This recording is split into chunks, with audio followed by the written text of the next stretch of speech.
Hello and welcome to the North Bank podcast, where I am your host Holly and I'm joined by Stef and Chris. Hello, gentlemen.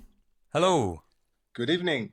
It's the wonders of modern technology that have brought us together today. Apologies to everybody. It's been a couple of weeks since we managed to get in the same place at the same time. However, we've got Chris from Cyprus, got Steph from Norfolk, and I am somewhere in the deepest, darkest depths of County Mayo in the west of Ireland. And we're here to talk about all things Arsenal. A look at pre-season. We're recording this just after our final pre-season game, a 3-0 win against Bilbao. Full disclosure, myself and Steph haven't seen a minute of it.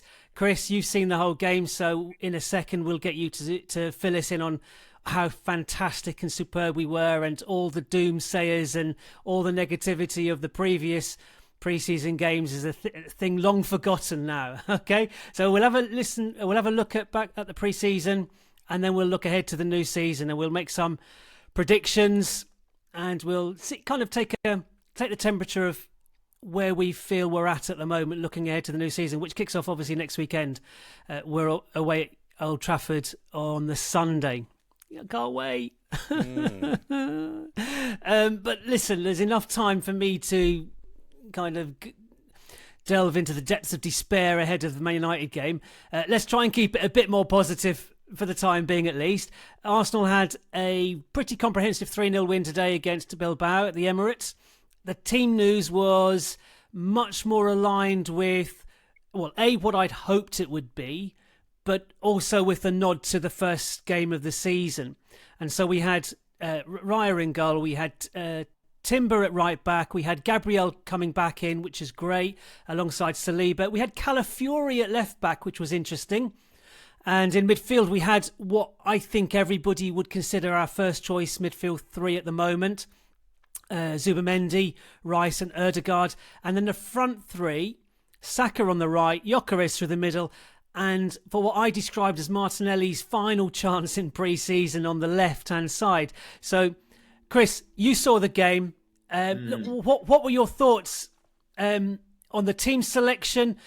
In particular, look at Calafiori at left back, Zubimendi in the middle.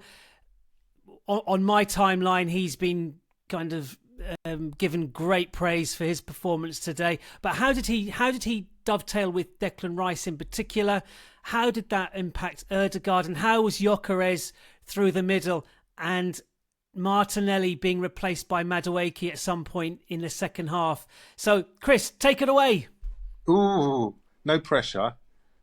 I'll keep it positive because I do think overall it is a positive from this game. Not just the result, but just seeing patterns develop that we hadn't maybe seen before. Personnel-induced changes. Zubimendi was by far and away the man of the match. The way he dictates the play and the way he releases the ball far quicker than, anyone we've had in the last few years, Partey included. It just makes such a difference to have that one touch, sometimes just the first touch, and he just releases it, just passes it on, and it does that thing that we've wanted all the time when we see Saka doubled up on and Martinelli, is that it frees them up to do their thing. And there was a glorious one-on-one at the end that Saka unfortunately fluffed, but just to be in that position, it's just so great to see. So just want to put it out there. Zubi definitely seems to have fitted in really well. The way he worked with Rice, first half was a bit more traditional 4-3-3, and then I thought in the second half they seemed to switch a bit more where Zubi would go forward more and Rice was kind of more covering. So it kind of worked like a double pivot would. And it meant that Ødegaard could play more as a natural 10. And it looked then when Ranieri came on that he was given license to go into that position as well. So that excites me. As we've said before, that the idea that we can be unpredictable and that we can change things and augment things. I think overall, what we saw with Martinelli was similar kind of style of getting into decent positions and then not quite making it in the final decisions. We saw with Noni Madueke, not that it was always the final ball was was excellent, but that he was getting in positions that Martinelli wouldn't get to. He was getting to the goal line and getting past his fullback to a position where he could pull it back. And that's where Gyökeres is so good, is that he finds the space. His instinct as a striker is to run to that near post. And he got a diving header in which hit the post from a Madueke cross of exactly that ilk. So that, again, is a really great sign, is that we've got something different going on there down the left, like a lefty playing on the left. It's, it was de rigueur 10 seasons ago, but ever since we've had this inverted winger thing going on, we seem to be wedded to that, and it's just great to see it broken. So they're my first sort of takeaways. And just to mention as well, the goal that Gyökeres scored, we've seen that cross from the corner. And again, it comes down to having inverted wingers. We don't get to the byline down the line and cross in. We tend to kind of work it back and then clip in crosses where the defence is kind of set. It's all in front of them. They can dictate the offside. They can push up if they want to. But if you get in behind them, you're in control because you're pulling it back. They're running towards their goal. And what we saw with that cross was, it was a typical cross because it was on the corner of the 18-yard box. But the difference was you had someone to attack it in Gyökeres, which we haven't seen a lot of before. Normally it's meat and drink to the centre halves, but he got in front of his man superbly for the header. So yeah, that's my kind of word vomit thus far. Were you impressed with the kind of budding relationships on the pitch? Zubimendi and Saka, maybe Zubimendi and Rice together. I mean, Zubimendi seems kind of central to all of it. Absolutely, and in this game in particular, because he played from the start, and he pretty much, I'm just trying to think now if he played the full 90. Maybe he did, because I know Rice came off for Marino, so maybe he did play the full 90. But yeah, he is the glue, and he's the new metronome that's just taken it up a notch. And now I'm starting to fear him being injured, even though we haven't even started the season yet. Keep it positive. Yeah, no, it is. And honestly, after the two recent games, and look, we can analyse. The result doesn't really matter, of course, but it's witnessing the same failings in those friendly games that get us upset. Even us moderates, chin strokers, we can get into that mindset of, oh God, it's the same pattern again. It's the same horseshoe of death. But there are solutions. And in today's game, we saw solutions to that. And I think that's what we're going to build on. And if we do get another ball carrier like an Eze, and if Dowman comes in and gets some minutes as well, that's going to give another dimension to our play that we haven't seen before. Because Ødegaard, if he's the only creator, he's not really a ball carrier in the same way. He doesn't skip past players.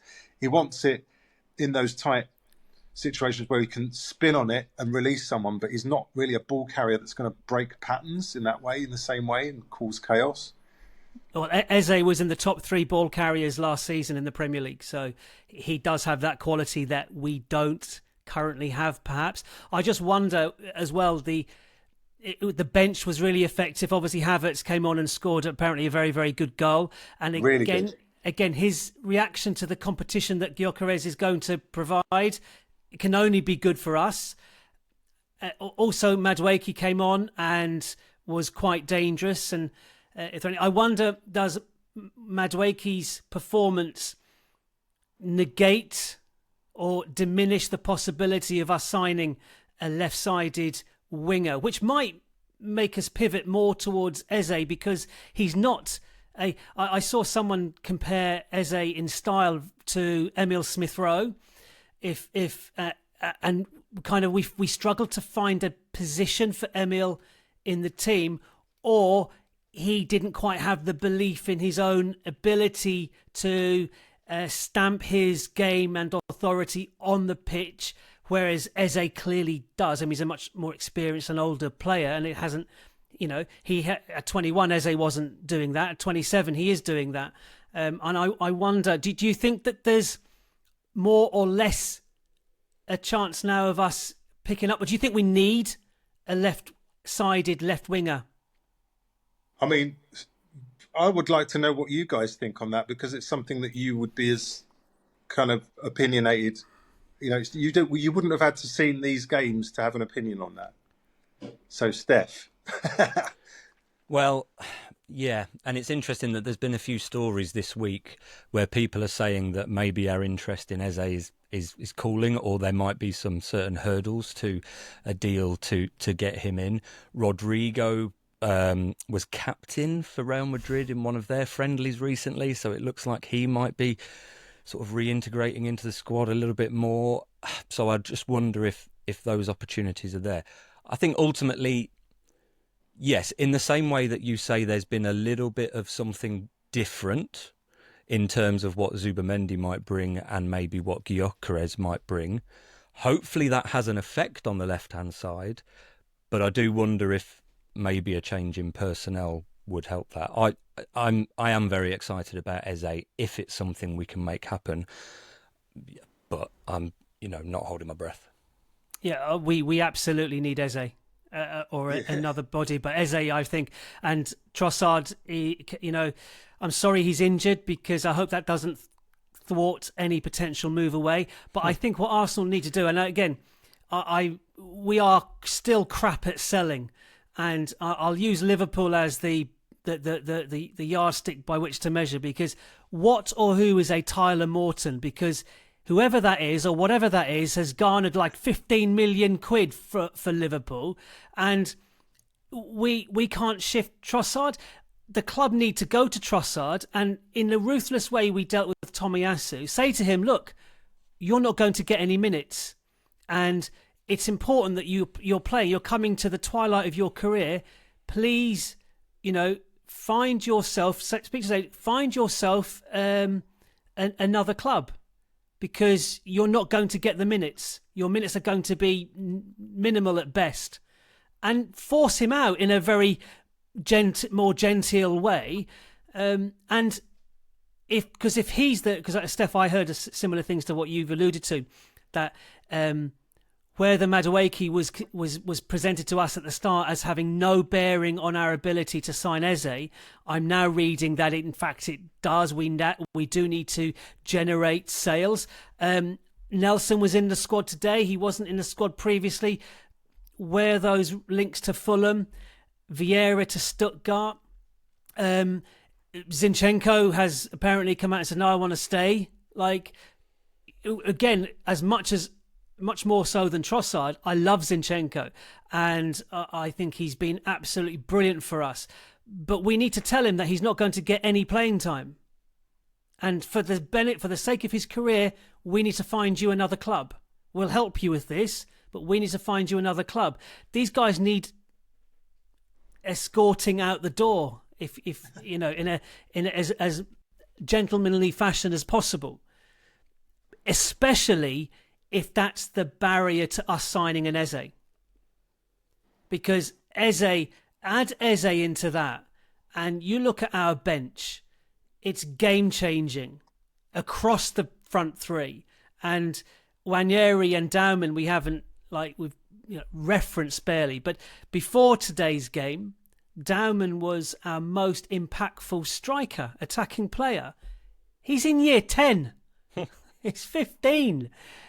So, I mean, how good is he? It shows you how much we need a ball carrier. Yes. Eze. So, absolutely, I mean, let's bring him home, and I think because Madueke can play wide on the left, Eze can also play on the left, but he offers something very different. Your ball carrying, but he can alleviate that workload from Ødegaard. Or Rice. Absolutely. Yeah. He becomes an option for Rice. Depending on game state, if you really want to go for it, with taking Rice off or playing him more centrally. And I'm all in on Eze. Yeah. And apparently so is Arteta, because Arteta apparently has asked several members of the Arsenal England contingent, and they've just eulogised about Eze. And since then, Arteta doesn't always get what Arteta wants, i.e. January transfer striker, but he really wants Eze. And I think, although the mood music has cooled, absolutely, it hasn't cooled from Eze's campsite. He's very keen on the move. We just need to shift players. And I as much as our transfer window has been excellent in the incomings, ultimately, if we if we're on the 1st of September, 2nd of September, and we haven't added to our attacking ranks, there'll be that little voice in the back of our heads saying, oh, have we missed an opportunity here?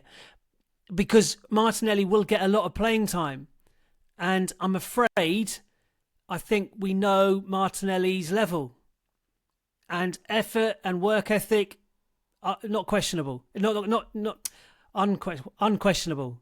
You know, it's brilliant. But end products, down a blind alley, head down. We know this.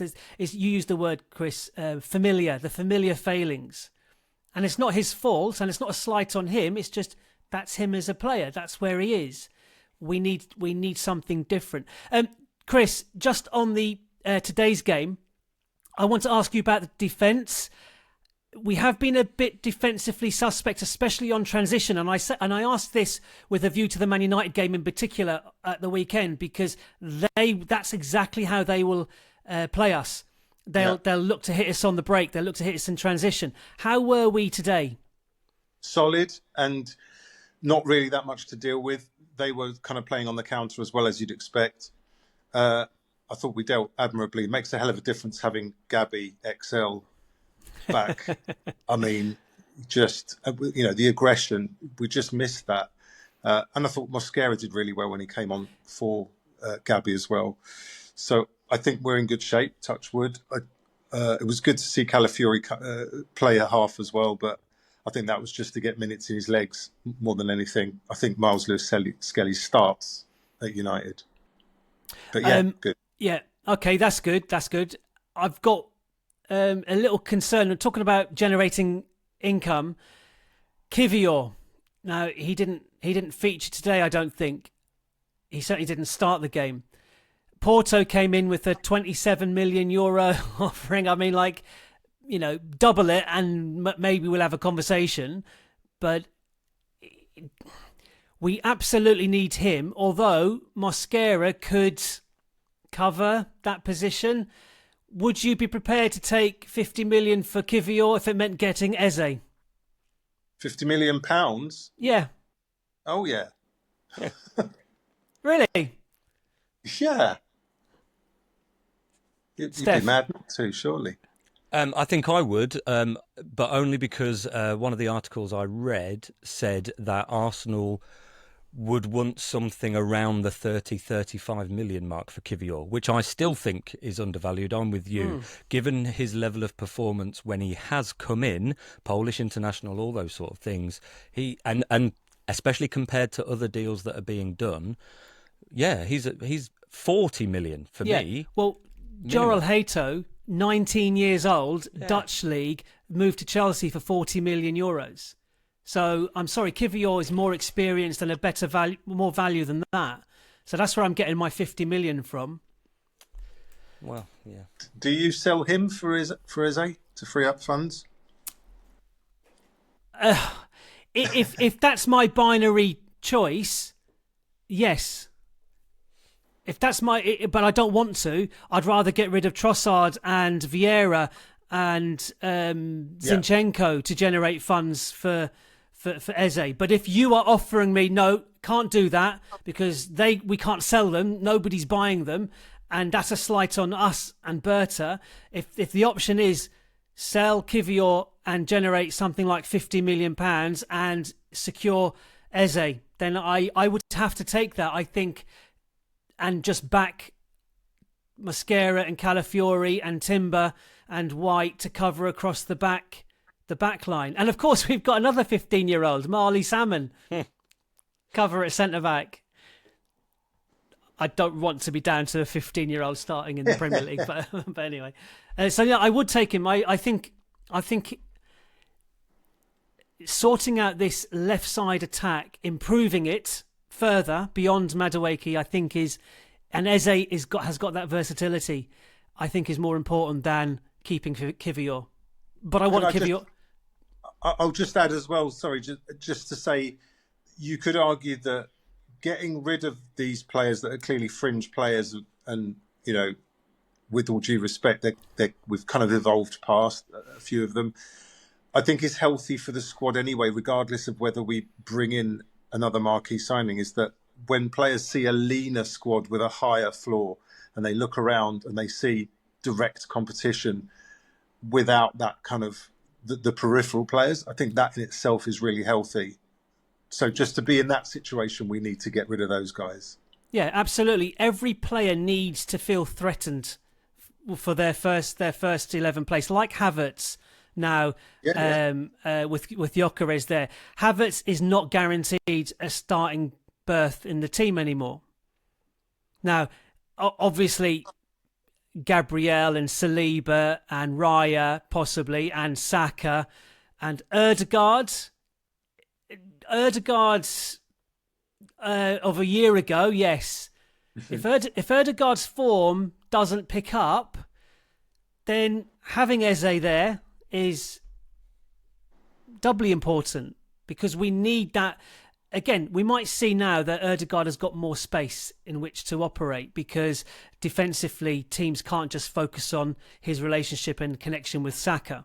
They've got to worry about Zubimendi behind him, or Rice alongside him, or Gyökeres in front of him, or Madueke to the left of him. All of a sudden, we've got far more threat from far more different angles, and Ødegaard will be freed up in terms of how much he... And you said he was more central. He was allowed to drift more centrally. More so in the second half, yeah. There was just a tweak in the second half, yeah. And that's really encouraging that Arteta is tweaking that, is allowing that, because we're going to look ahead to the season, and one of the things I'm looking for, and I said this 2 years ago, was Arteta's ability to react into game, not be so rigid and flexible, not be so rigid, but to be more flexible within game management, as well as his starting lineups as well. That rotation is important. To safeguard Zubimendi, for example, he should not be starting. I mean, there's an argument to say he should start against Man United and maybe not start against Leeds United the following week. At the start of the season, I think he'll play.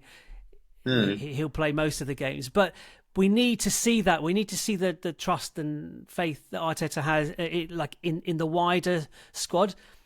Let me ask you this question, and it's about pre-season as well. So, Steph, we've signed 6 new players, plus Max Dowman, because he is a member. I don't know where he was today in terms of the squad. I know he wasn't in the squad. I don't know. Chris, was there anything mentioned about Dowman and his absence? But we knew that he wasn't going to be in the squad from beforehand. It wasn't like a surprise. Oh, okay. Was it an injury? I think he had homework to do or something. Not in the summer. Work experience. He was doing work experience. He was out in the field collecting pine cones for the nature table. I love your view of schools, Chris. Yeah. It's like from the 80s. Sorry. Yes. So, Steph, 6 new signings plus Max Dowman, with a potential 7th signing coming in. That's quite a lot of churn, a lot to integrate. Do you think Arteta needs a bit of time to bed these new players, potential new systems in? The start to the season doesn't help. Well, all things being equal, yes, absolutely. Football is about relationships and patterns of play and all those sorts of things. So, yes, in an ideal world, but our start to the season doesn't really afford us that. We've got to be ready to go. And how many title-winning teams in the last few years, you know, the couple of different iterations of Man City or indeed Liverpool, they start fast and they get a lead and they get momentum. That season we had, which was absolutely amazing, 2 or 3 years ago now, was because we just started winning and kept winning. Unfortunately, the bar is quite high on some of these opening fixtures. So there will be mitigation if perhaps 1 or 2 results aren't there, or maybe even just 1 or 2 performances aren't at that level, because there are new players and relationships forming. But we just have to get going. The players we've signed, Max Dowman aside, are internationals who have been playing at clubs, performing and competing in the Champions League. So they're not mugs. They're not people we're taking a chance on. They're not prospects particularly. I know Madueke's 22, 23, but he's played for England and he's played for Chelsea, who qualified for the Champions League. Gyökeres obviously was Europe's top scorer. So the muscle memory that they will have individually should hopefully get us to a good level in order to start the season well. But we might not hit full tilt, maybe for a few games. We've looked at these pre-season games, albeit I haven't watched them, but obviously I've read about them, seen highlights, and it's not been the most fluent. But then, pre-season very rarely is, because they change half the team at half time, and the opposition you play is flip a coin on how up for it they're going to be, basically. So yeah, I'm optimistic because of the signings, but I also understand that it might not hit straight away. Well, I think the most important thing, I in the first games, the result, like the performance can be underwhelming, but if we can work through some underwhelming performances but eke out a positive result, then that all goes well for sure. Just to add, I think it's key to note which of the signings are going to be starters and how they affect the team. If you look at, the starts for today, the defence is basically last year's. That hasn't changed. It's putting Zubimendi in has been the key change, really, and a positive one, because he's bedded in so quickly. So I think that for me is like the midfield and the defence is kind of solid. It's just, we were concerned about getting Gyökeres, us adapting to his game slightly and him adapting to ours. And I think that's going to be the thing that we saw really good signs of today. So that gives me heart. We didn't see it in the last game because he only got like 10 minutes. So, I've got faith. Well, that was... He didn't get 10 minutes in the last game. He started the last game. I'm thinking the Spurs game. Yeah, right. So and my issue was he started the last game, but none of the three first choice midfielders started that game. And I was just frustrated. I thought, we need to get used to having a striker who runs forward and doesn't always look to link up play, runs the channels, especially maybe peels to the left a little bit. So play Zubimendi, Rice and Ødegaard from the start. Give them 60 minutes to get going. And I must admit, if we'd recorded this 24 hours ago, I'd have been a bit heavier on Arteta and that team selection. Not the performance, not the result. I didn't care about that. It's bedding in the most important signings that we've made, Zubimendi and Gyökeres, and getting the other players used to how they play. Now, they started today, and I don't know how many minutes they all played together, and more than it's just not coincidence. We played much better. We're far more fluent. We're far more solid defensively. And Zubimendi's not just a defensive addition; he's actually an attacking addition as well. You said he released Saka for a one-on-one right near the end as well, and it's just the speed with which he operates, and the trust our players need to have in him being able to receive the ball on the half turn and have confidence that he can take it and wants it and can release it. Yeah, the second you see him get the ball is your trigger basically to make a run. And that's what we saw. They've already cottoned on to that. And Gyökeres, interestingly, in that previous game, the Villarreal, was making good runs and wasn't being found, possibly because, as you said, there was that maybe slight mismatch in the midfield, the way that it was set up. So, I've like I said, I'm positive about it from what I saw today. And if we'd done this yesterday, maybe we wouldn't be quite as... Which is why we plan to do it tonight, of course. Yes, exactly. After the penalties, which we won, incidentally. Did Madueke take one? I didn't notice, actually. I was putting the kids to bed, but I came down and saw that we'd won. And I didn't stick around to see if we lifted a trophy. Did we win it? Did we actually win the Emirates today was Cup? the Emirates Cup, so presumably... This was the Emirates Cup? Yeah. Okay. Well, that's good. Was there ticker tape? No, not that I noticed. I didn't see them lift it. That's what I mean. I didn't. You need to get used to winning. It's a habit. Yeah. I like your shirt, by the way, Steph. Thank you. Lovely Steph is sporting the new third kit, aren't you, Steph? It is a thing of beauty. Really is. For those of you not watching, it is a thing of beauty. As is Steph, obviously. Thank you. Any other observations on pre-season, Steph? Any other observations? No, just what a lovely dilemma it is to wonder how on earth we're going to harness this talent that is Max Dowman. Also really pleased. Yes, we've made lots of signings, but Saka, Big Gabby, Waneri, signing on those players that are, instrumental, not only for now, but the future as well. Miles really Lewis-Skelly as well. And Saliba's spoken positively about his contract renewal. And that's the thing.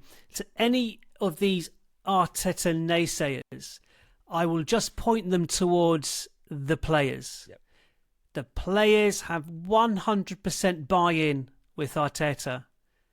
And that's the most important thing. It doesn't matter what we think. If the players are on board and have belief, and these players are signed, like Big Gabby, this is his big contract. This is his prime. These are his prime years, and he's committed them to us and to Arteta.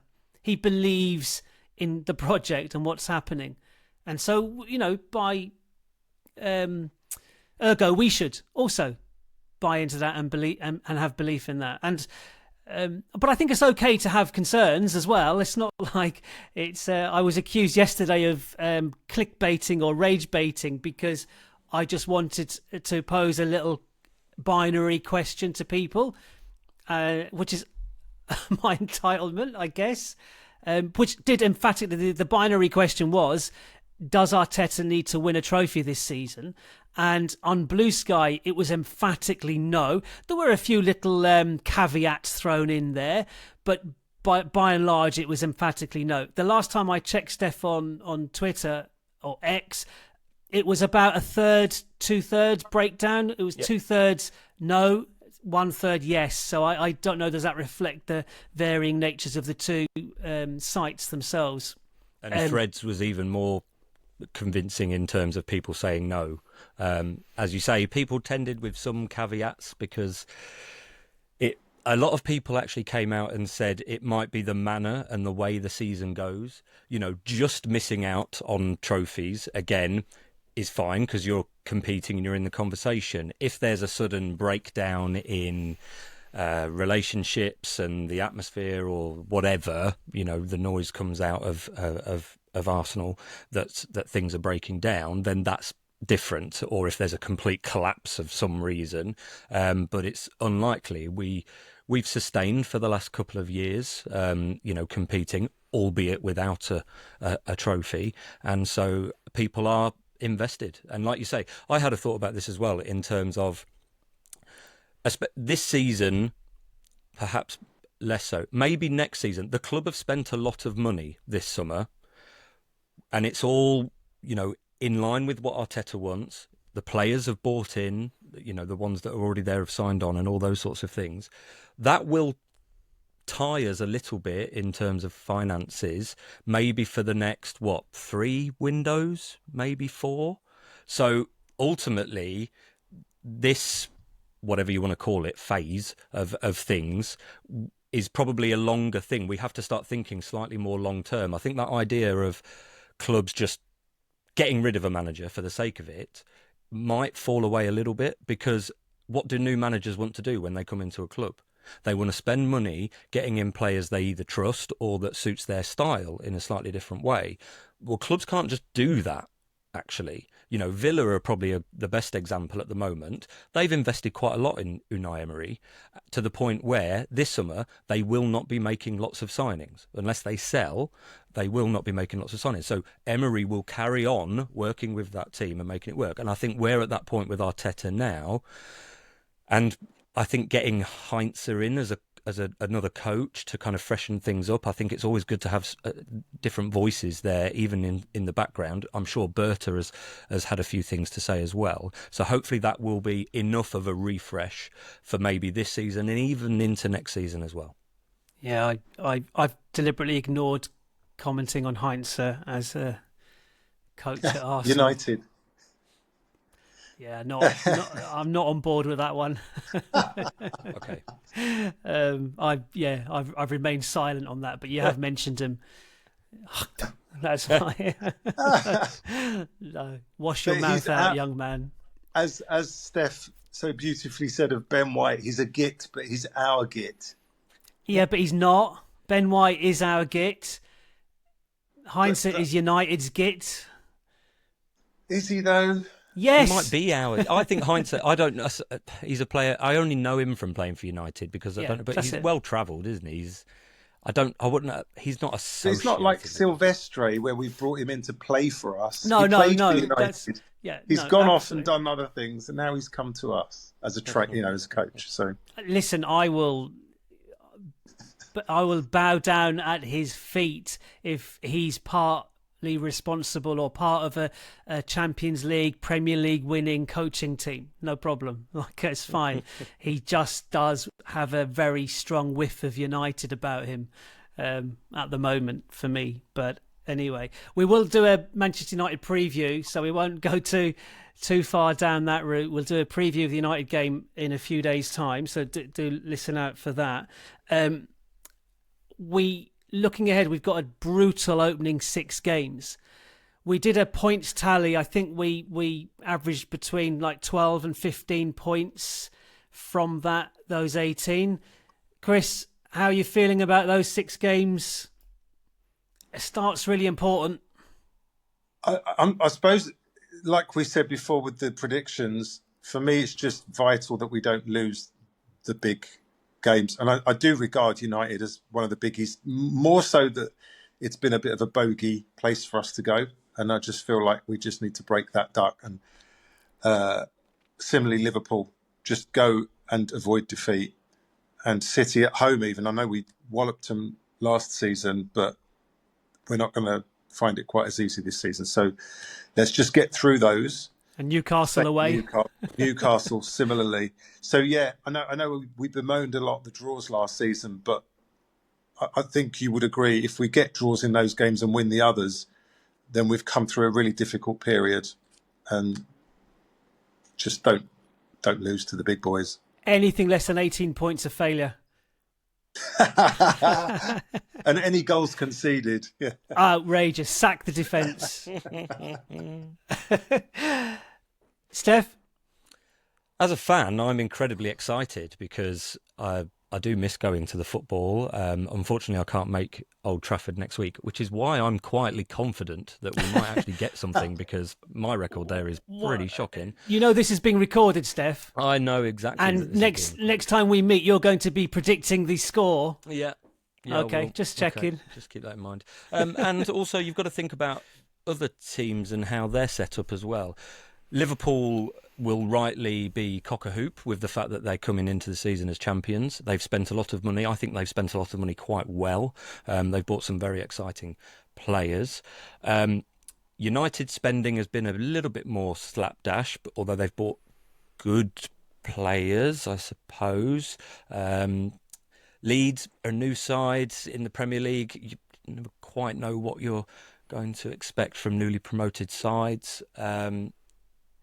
And Newcastle are having a really interesting summer with Isak going on strike and just unable to seemingly get anyone in that they seem to approach. So who knows what state they'll be in. And we've still got a few weeks left of the transfer window, so it could evolve even from there. Look, I think the first 2 games, make sure we've got as many points on the board as possible, particularly for the home games.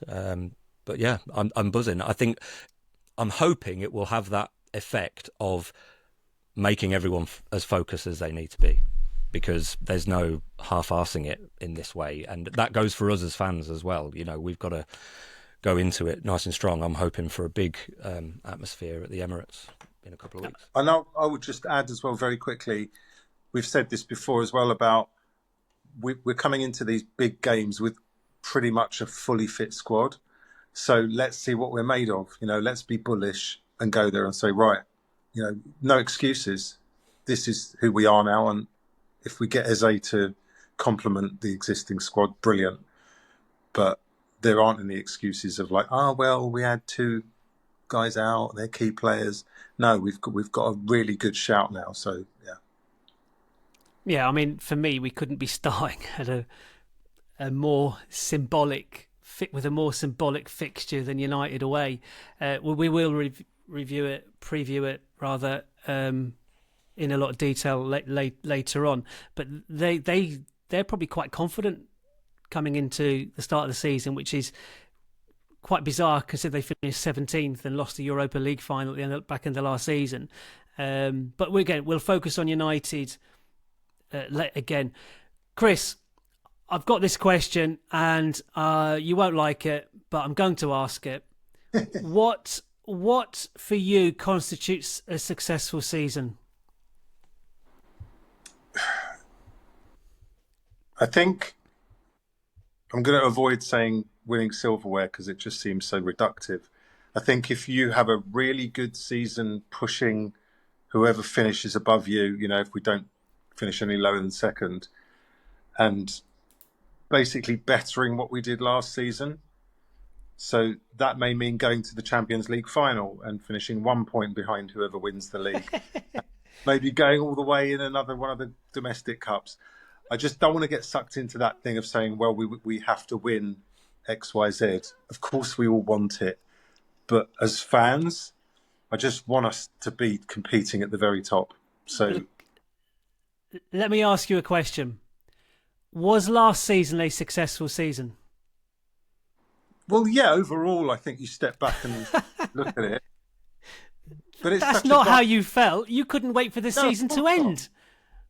Well, no. At the time, you're caught up in the emotion of it. But when would you rather have had Spurs' season? Really, honestly, would you rather have had Spurs' season? Not my question. I'm just listening to what you've said about the season ahead, and I'm thinking you've just described last season. So I'm asking you then, was last season a success? Because you're saying that the only improvement on this season that we could do is maybe get closer to the first spot in the Premier League in terms of points, and maybe get to a Champions League final and lose it.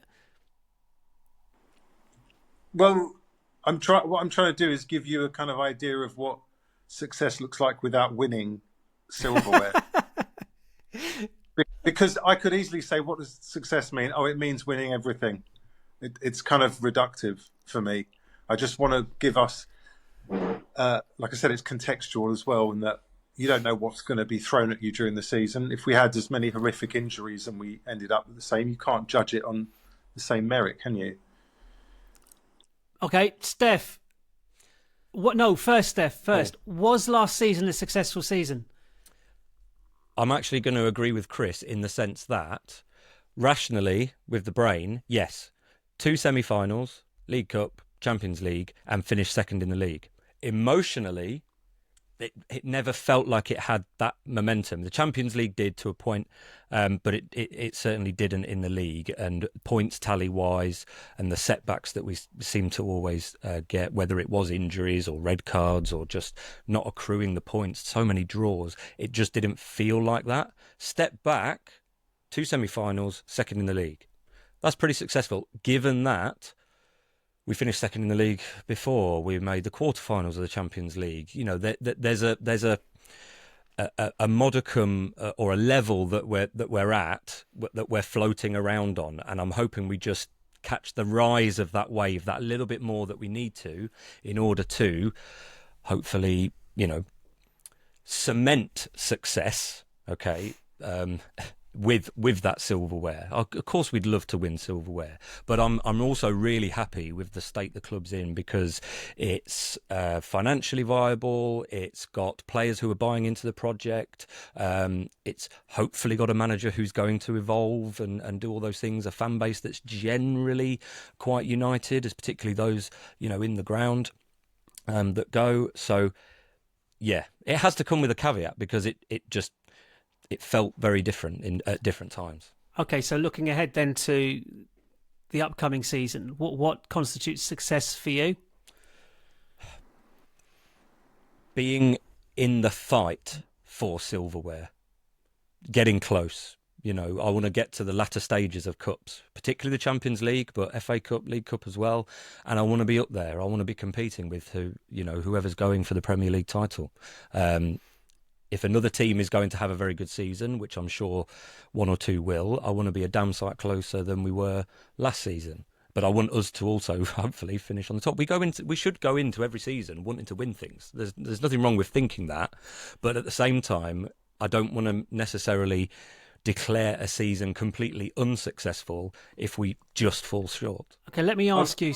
Go on, Chris. I was just going to add really quickly. I think the perception from the outside the Arsenal, and possibly from us as well, as the expectation of us winning something is a lot higher now than it was. Yeah. We're no longer the plucky kind of, oh, look where they've come from. They were mid-table a few seasons ago, and now we are now expected to win stuff. So there will be pressure from the media, other football commentators, observers, and from some of our fan base who will demand trophies no matter what the circumstances. Who will say, all right, if Arteta doesn't win anything, those kind of ranty, frothy-mouthed kind of fan commentators, which is why I said it's so difficult to just blanket say if he doesn't win anything, it's been an abject failure.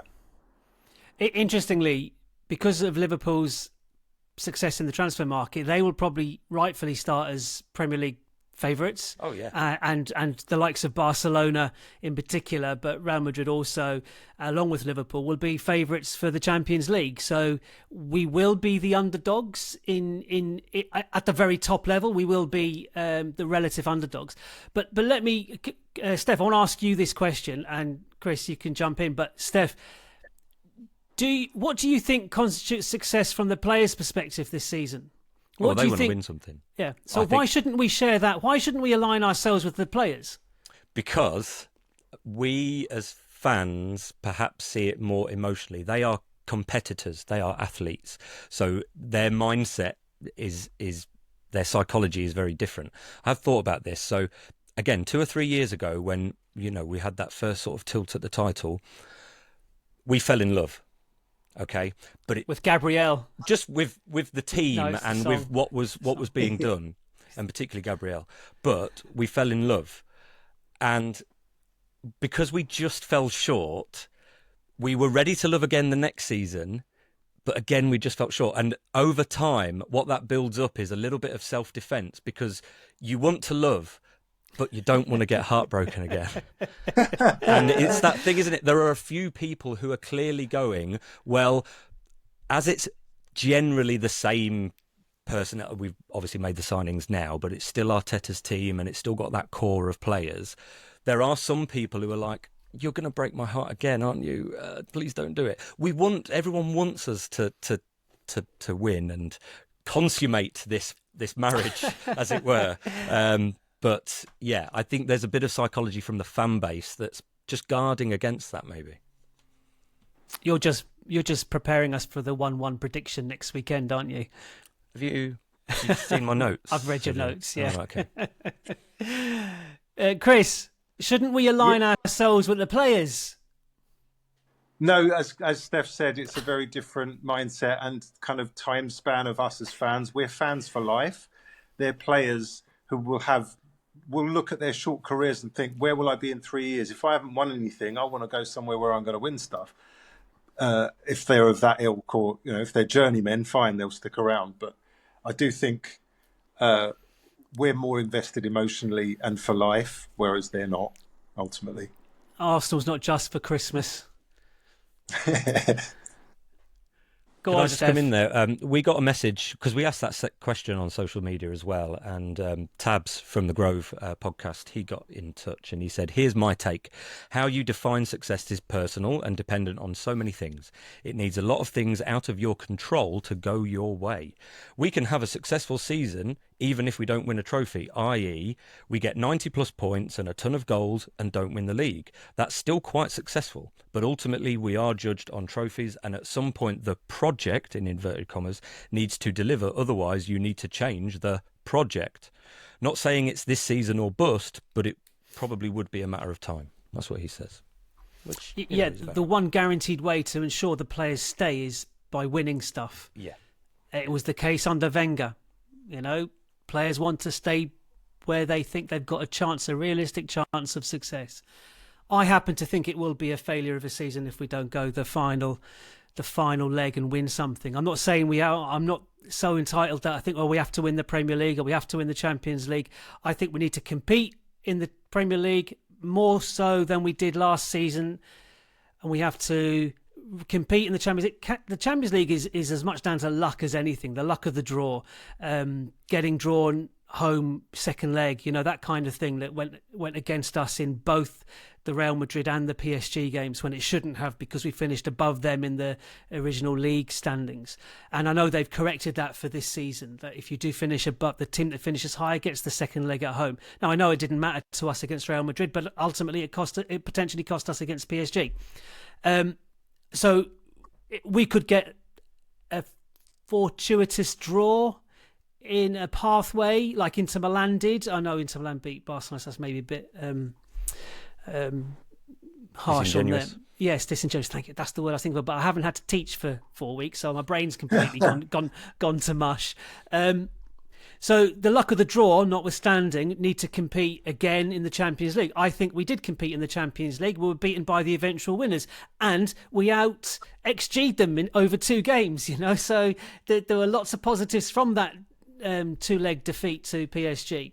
And I'd fancy us, and more to the point, I think there isn't a team in Europe that wouldn't fear us.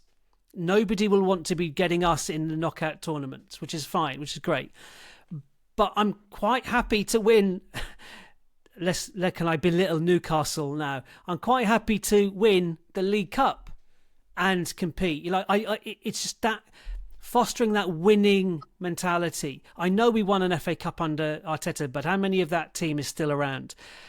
What was Ferguson's first trophy? What was Pep's first trophy? I'm pretty sure they were both the League Cups. I don't know. People can shout at me if they weren't. I don't care. But that fostering that winning mentality and getting the group used to and addicted to that success, I think is important. And I think it has to happen soon. And for me, that's this season. Can I read another comment, but also then throw a question back at you then, Holly? Because Fergus from the Guns and Yellow Ribbons podcast messaged us on Twitter as well. And he said that this idea of success is not as straightforward as a binary question. Most will expect a trophy, Premier League or Champions League, but if we lose out due to goal difference or a controversial VAR decision in the final push to the end of both tournaments, a dismissal of Arteta would be harsh. So should there be no silverware at the end of this season, what would you envisage as the consequences of that be? Would it be Arteta's job? No, for me, I'm not saying, and I want to make that clear, I'm not saying if we don't win something, Arteta must go.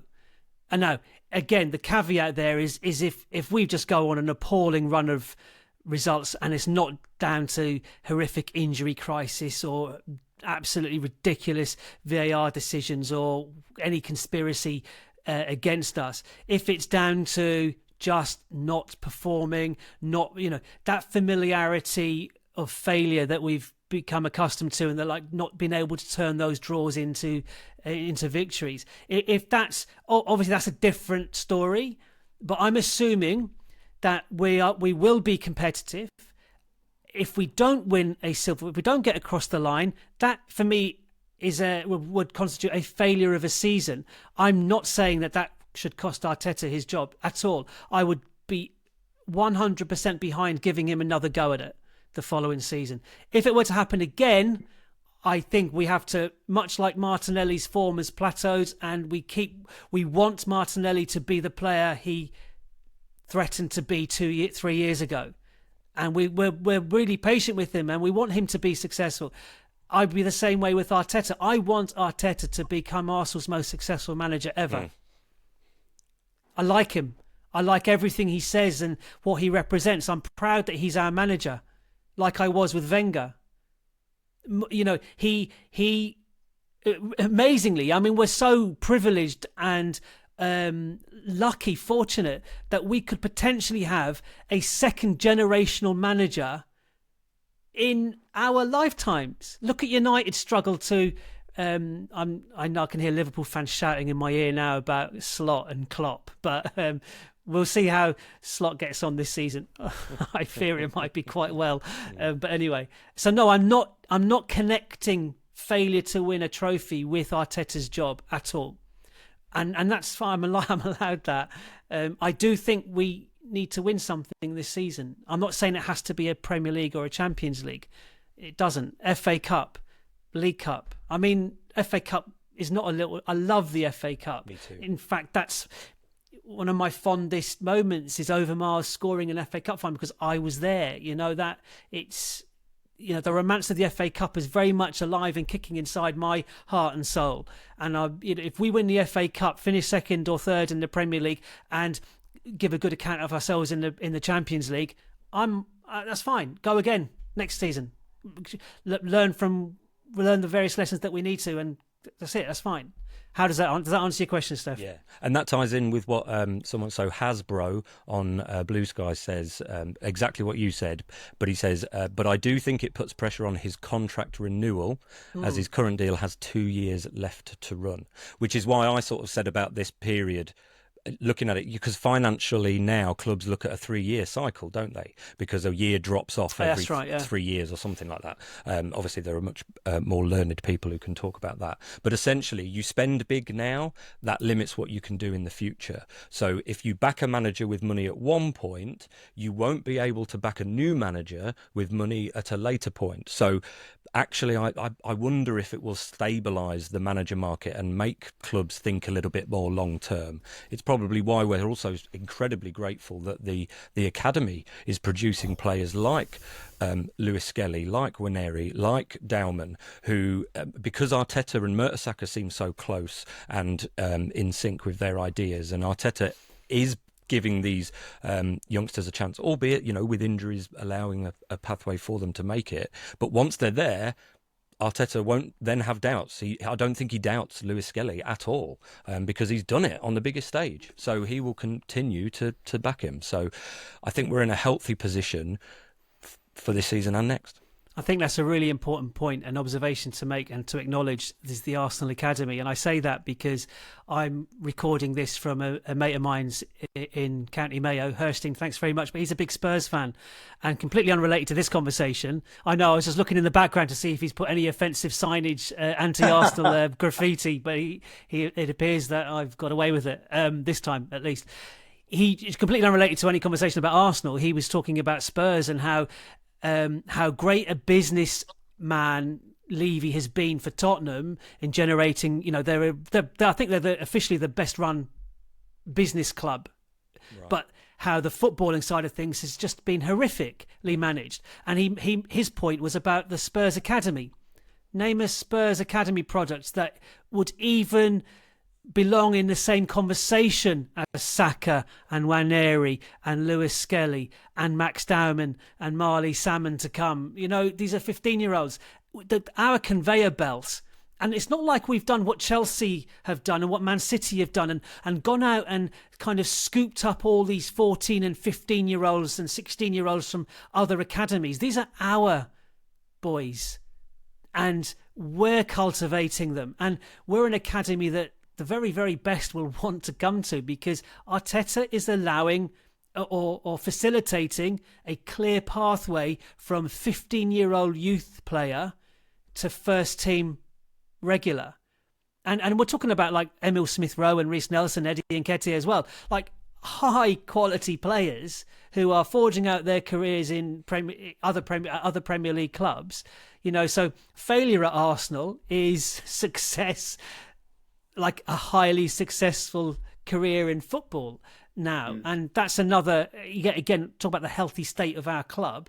Well, the Hale End Academy is front and centre in that, and saving us hundreds of millions of pounds in the process.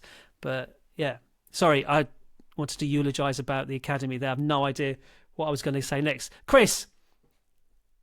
Nothing to add. I think you've covered it all beautifully. Okay, look, so we're kind of rapidly progressing through this. Looking ahead to next season, I've just got a couple of kind of quick questions. You can offer explainers if you want. Could you list next season's top four? 1, 2, 3, 4, Steph. I can list them, but probably not in order. No, in order. 1, 2, 3, 4. I think everybody could probably agree who the top four will be next season. So try and order them. I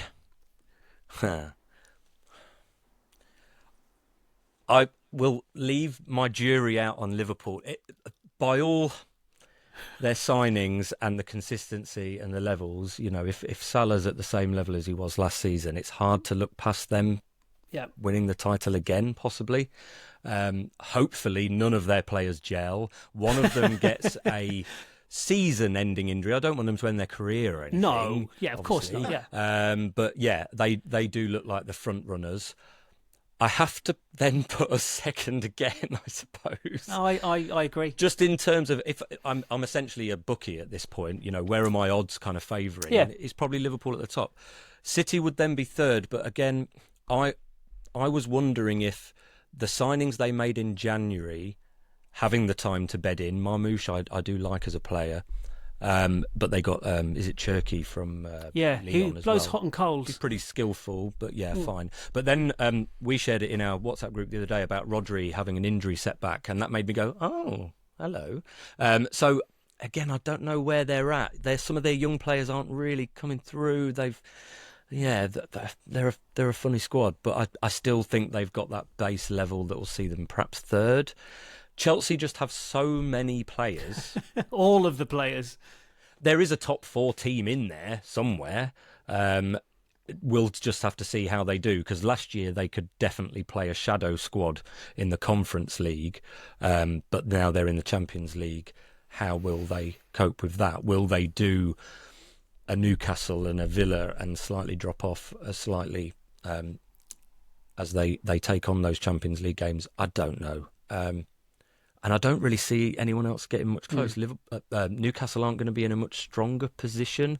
Tottenham, they've got a much better manager, I think, and they'll be more solid. But whether that's top four solid, don't know. They've had a bit of bad luck with injuries already. Maddison and Kulusevski out. I mean, Maddison's out for the season. Kulusevski's out for quite, and Son's gone. Yeah, I mean, Son, we need to acknowledge that the best thing he ever did in a Spurs shirt was miss a chance against Man City. So, what a great career. Yeah. Right. I'm not bitter. So there you go. There's my Chelsea have lost, what's his name? Levi Colville to another ACL injury. A big loss that is. I know they've signed Joel Hatto, but he's only 19, and the Dutch Eredivisie's not maybe the best platform to jump straight into a Premier League back four. But anyway, that's a bad luck on him.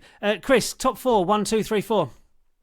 I can't argue with what you guys have said. I think for me, it's the fourth is if Newcastle weren't about to lose Isak and maybe it's strengthened, you could see them pushing Chelsea for fourth. But as you said, Chelsea have just got such a wealth of talent. It's a case of making it click. And if they do, they've got every chance of holding on to fourth. So, yeah. And unfortunately, I agree. I'd like to see Liverpool's fullbacks not quite work, because I feel like their front line is going to be formidable. And the best chance we have is seeing them concede more. Yeah. Rather than, I said it before, I think our defence is better than theirs. And I think our midfield shades theirs as well. Yeah. Especially after today's masterclass by Zubimendi.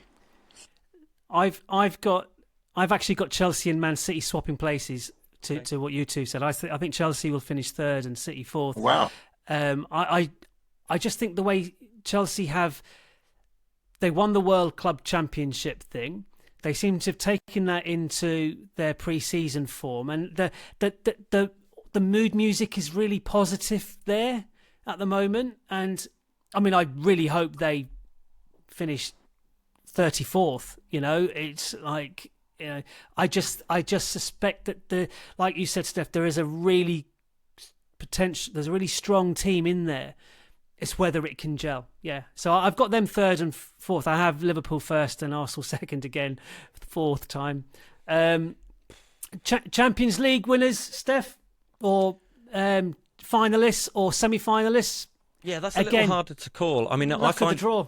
it is the look of the draw. So basically, bookies wise, you're looking at the same sorts of teams. Barcelona are going to be in the conversation, as are Liverpool and PSG. And I forgot about PSG. Yeah, PSG in terms of when they're on it, the winners, the holders, they are just sublime. So I still feel like there's enough negative narrative around Real Madrid that I don't know whether that will click. I mean, again, they've got Alonso, very good manager, but they're perhaps in a state of flux.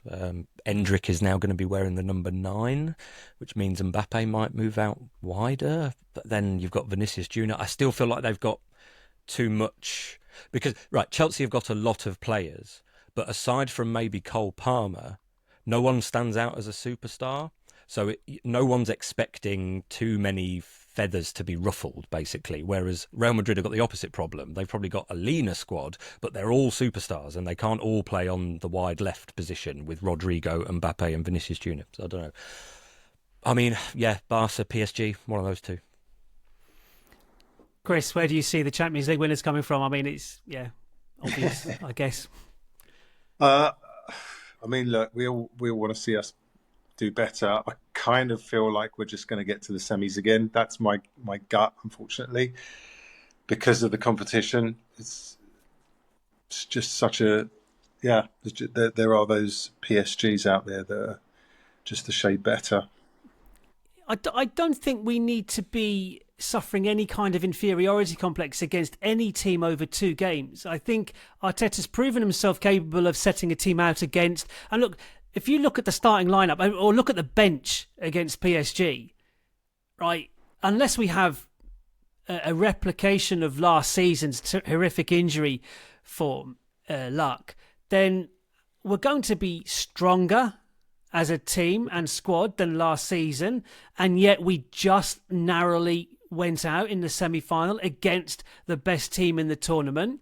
Had we beaten PSG, we would have done to Inter Milan what they did to Inter Milan. I'm pretty confident that would have been the case.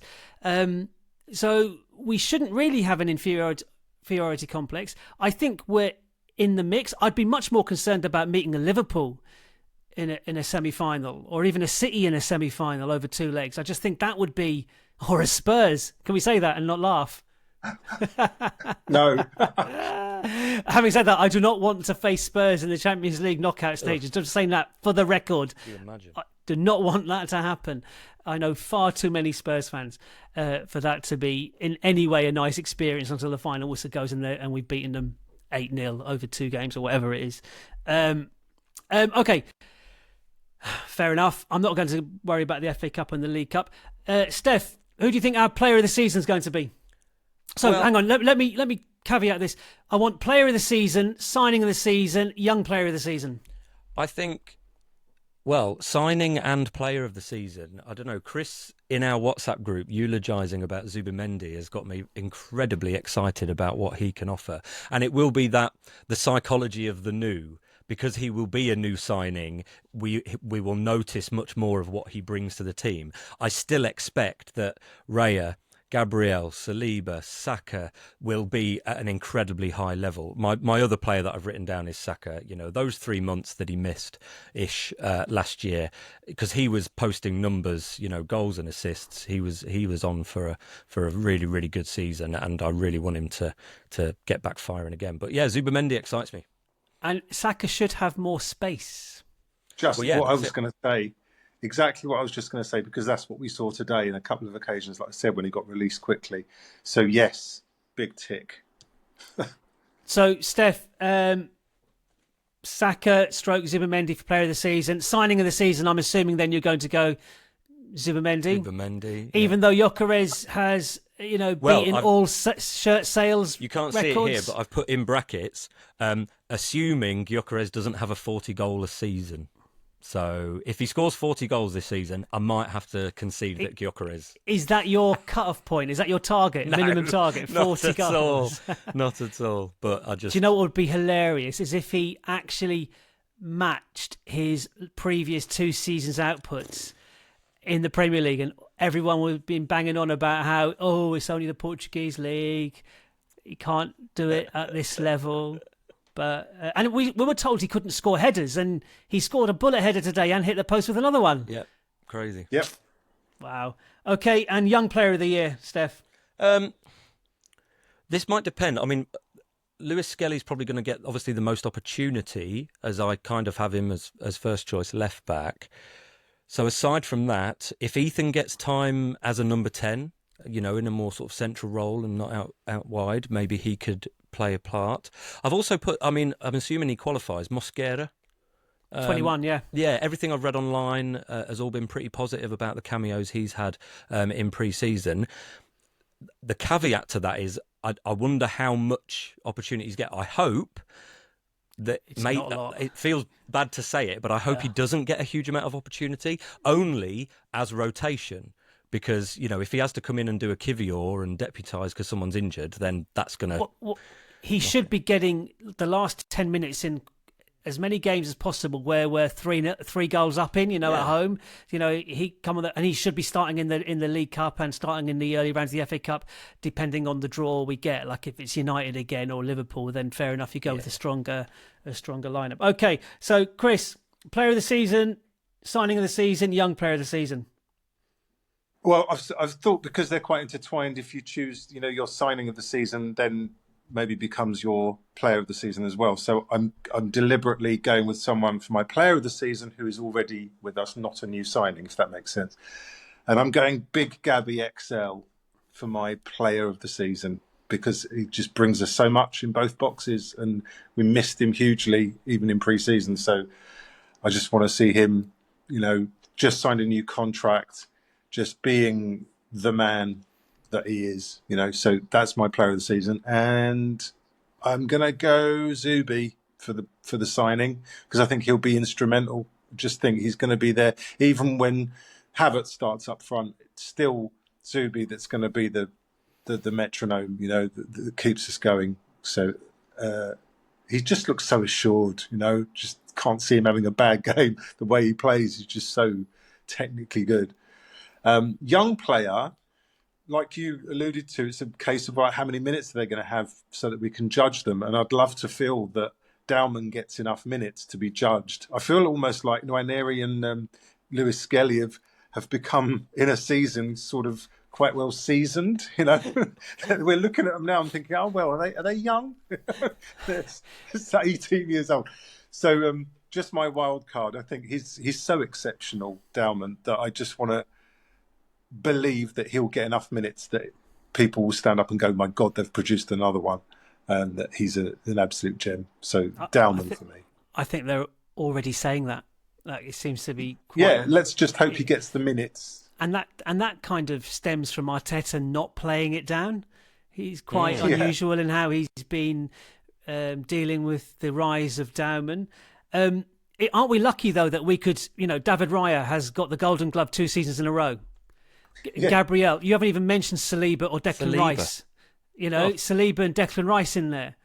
And bizarrely, and I'm going to buck the trends here, we have made a signing in a position that we've been crying out for since whenever, 3 years since we've been crying out for a striker, and we've got the striker who is a goal-scoring machine, who's broken all previous shirt sales records in the first few days since he signed at the club, donning the number 14. And neither of you have put him down as signing of the season. So I'm going to put him down as player of the season. But the signing of the season, and I wrote this before today's game, I wrote Zubimendi down before because I think he's fundamental to a complete shift in how teams will be able to defend against us. That sort of plays into the mindset of how we see strikers, because Gyökeres essentially will be judged on how many goals he scores, whereas a midfielder in the style that Zubimendi's in, people will know he's a good player regardless, whereas a striker has that fundamental thing that's held against them, the asterisk. Haaland has a bad season because he doesn't score goals, because no one... I said it last season that he's a great goal scorer, not necessarily a great player, whereas Zubimendi is class. So yeah, I think Gyökeres actually has more to his game than Haaland does in terms. He has got quite a few assists as well. In the Portuguese league, but whatever, that's part of his game. We can only judge him on where he's played. And did he, Chris, today? Did Gyökeres get involved in much of the build-up? Not hugely. I think he was just trying to play off the shoulder of the line of defence, and he tends to pull to the left as well, naturally. So, again, it shows that there is a greater chance of link-up with whoever's on the left, whether it be Martinelli or Madueke, that there is a balance to be had now that he's got that tendency to pull to the left, hopefully. But he didn't. He wasn't like dropping off. You don't want to see him doing that. He's a spearhead of attack. Yes. You don't want to see him in midfield collecting the ball, and which Havertz does to great effect because he is that kind of, utility almost kind of player. But you don't want to see Gyökeres doing that. No, absolutely, working the channels and whatever.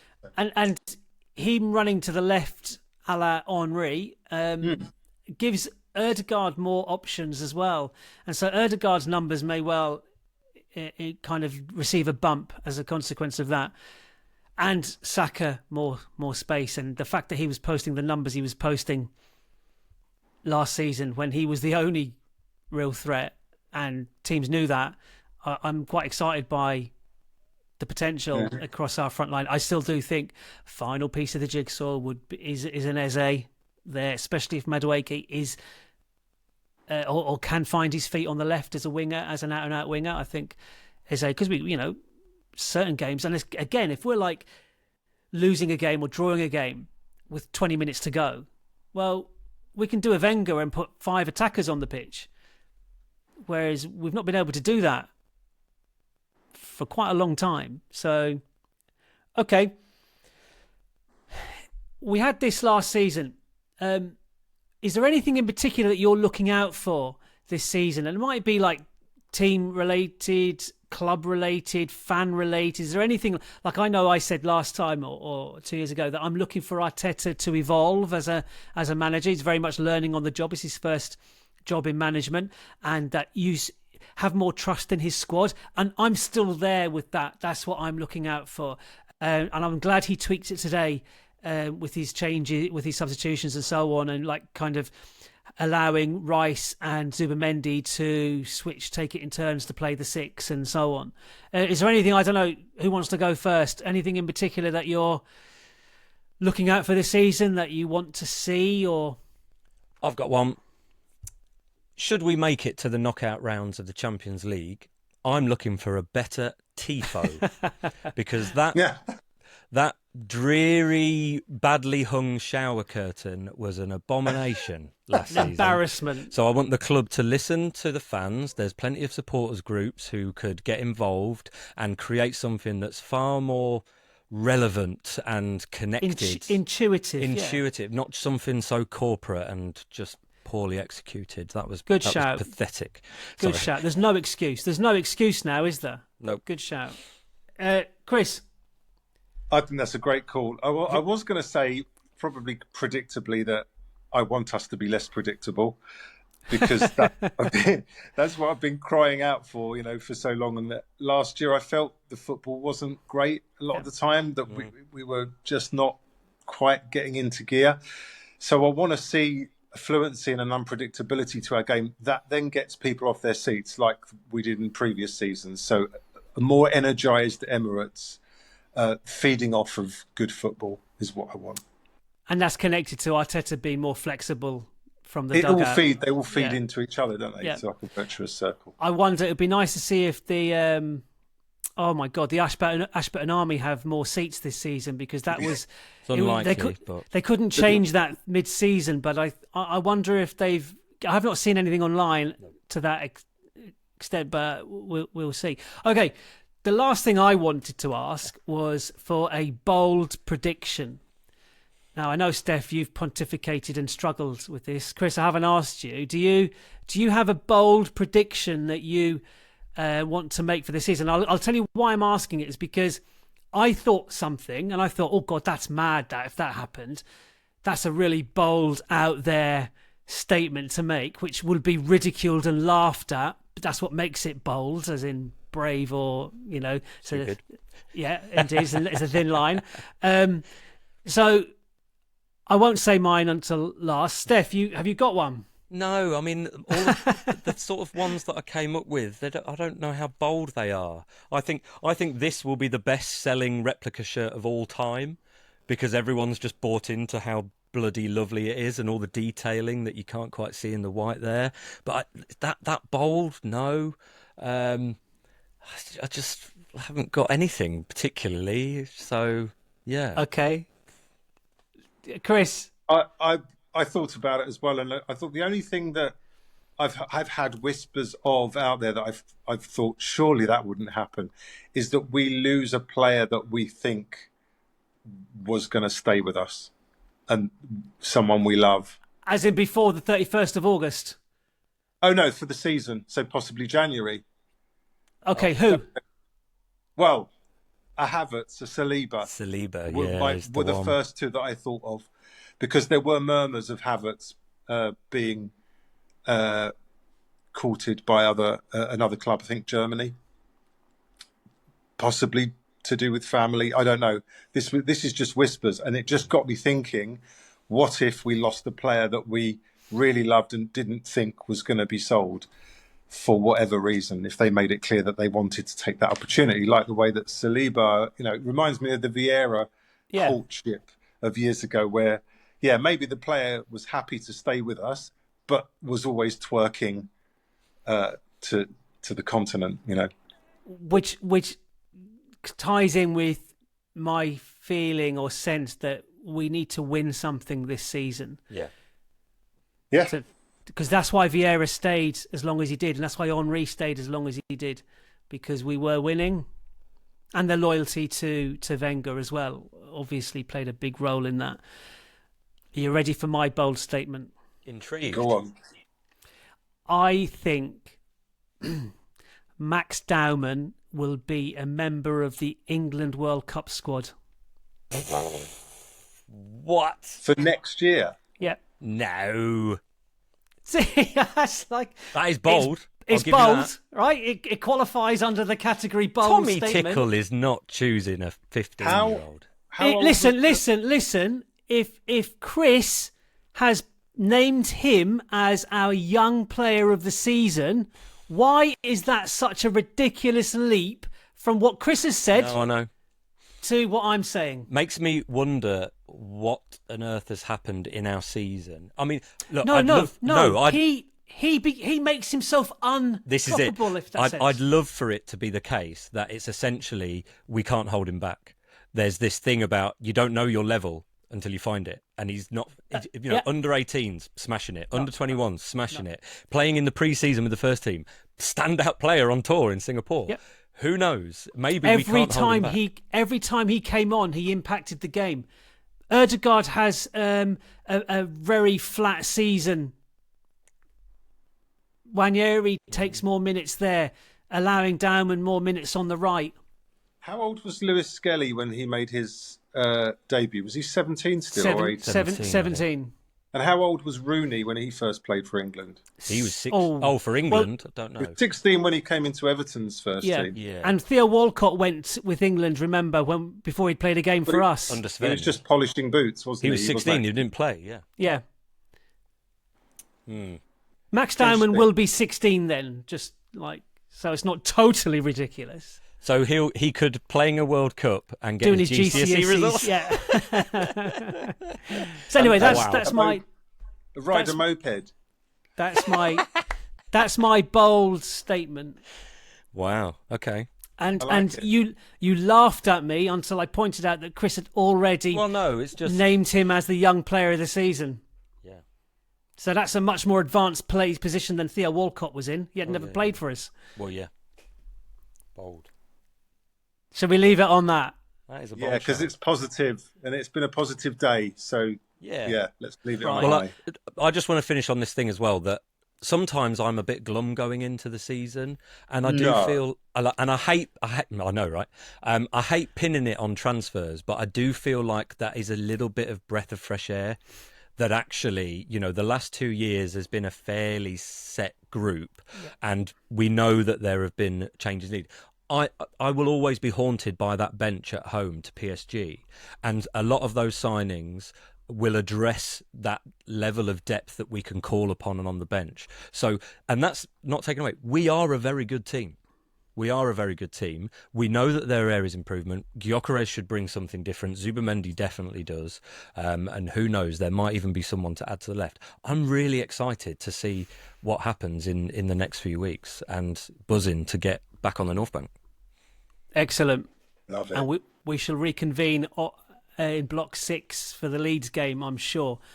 Brilliant. So look out for our Manchester United preview. Probably drop on Thursday, something like that. And anyway, in the meantime, have a good few days. Thanks for the chat. Thanks for listening. Thanks for watching. Stay safe. See you next time. Cheerio. Bye-bye. See ya. Bye. The North Bank, an Arsenal podcast. Subscribe, rate and review on your app, and find us on your socials at North Bank Pod. Email hello@thenorthbankafc.com and check out our website, thenorthbankafc.com. Produced by the Podcast Company.